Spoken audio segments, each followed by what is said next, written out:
Hey, name's Kris Storey, and I'll be doing a video audition for the part of the Investigator. Hope you enjoy. Some decades ago, a group of intellectuals decided to create a political and social movement called the Resistance. Its main objective was to neutralize the misinformation that the government was providing to people regarding some illegal and doubtful activities some of its officials were involved in. What kind of activities? Many, but the same important ones were corruption in many levels of the government, blackmailing, systematic espionage to civilians, and members of the opposite parties who had different ideas than the government. We also found some relations between isolated body count cases and members of the armed forces. And last but not least, there were some slayings against innocent civilians perpetrated by an extremely fanatic religious group called the Sanctus Mortem. I don't understand why to relate the Sanctum Mortem with the government if they implemented some effective attacks against it. Are you sure about that? Well, yeah. That's what was demonstrated in the investigation. Really? Investigations by who? You? The intelligence department. With the help of the media, right? You got it. They did an amazing job informing people, and they also helped with the investigation. Ha ha ha. I can't believe you just said that. The media did an amazing job informing people of the investigation. Ha ha ha. I can see you have a pretty hard job to do here. Media never told what really happened. They used technology to create fictitious facts that made people believe the established city was fighting crime and protecting people. Their main reason to be was to misinform people. And why would they do that? Knowing the truth will take you out of your comfort zone, will make you see horrible things you could never even imagine about that system. Most people go with what they are told. We decided to take action to make a difference by getting out of our comfort zone.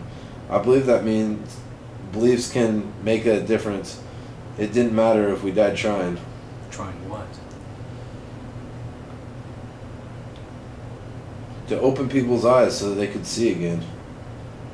How long have you been doing that? That has been part of our philosophy since the Resistance. No, I mean that. Oh, this? For 10 to 15 years? Why do you do it? Why not? I'm sorry, I don't want to be rude, but that's why we're here.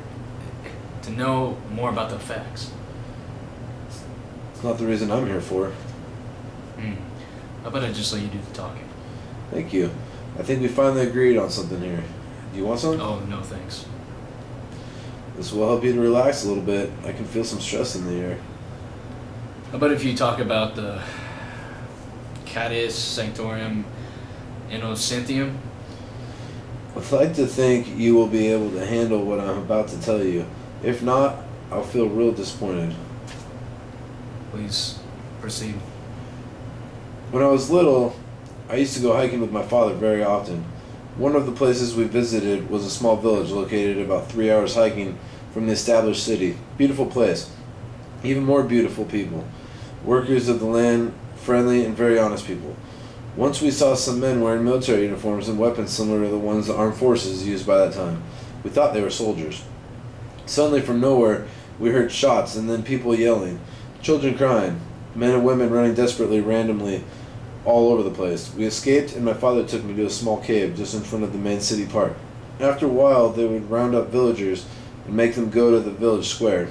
They would then handpick people and have them go to one side of the square. Once they were tortured, mutilated, and decapitated.